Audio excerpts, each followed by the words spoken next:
रत्नागिरी जिल्ह्यातील खेड शहरात एक भीषण अपघातानंतर माणुसकीचं हृदयस्पर्शी दर्शन घडलं।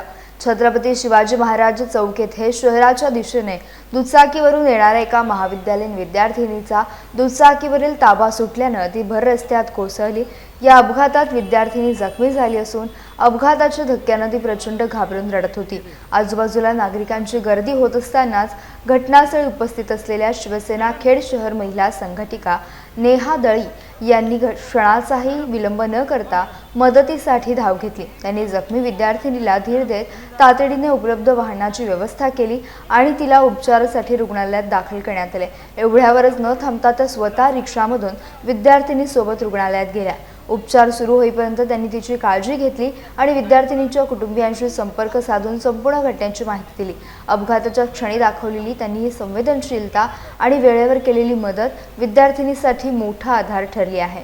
संकट समयी केवळ पाहणाऱ्यांची भूमिका न घेता प्रत्यक्ष मदतीचा हात पुढे करणाऱ्या नेहा दळी यांच्या माणुसकीपूर्ण कृतीचे खेड शहरात सर्वत्र कौतुक होत असून समाजात अशा संवेदनशील वृत्तीची गरज असल्याची भावना नागरिकांकडून व्यक्त केली जात आहे।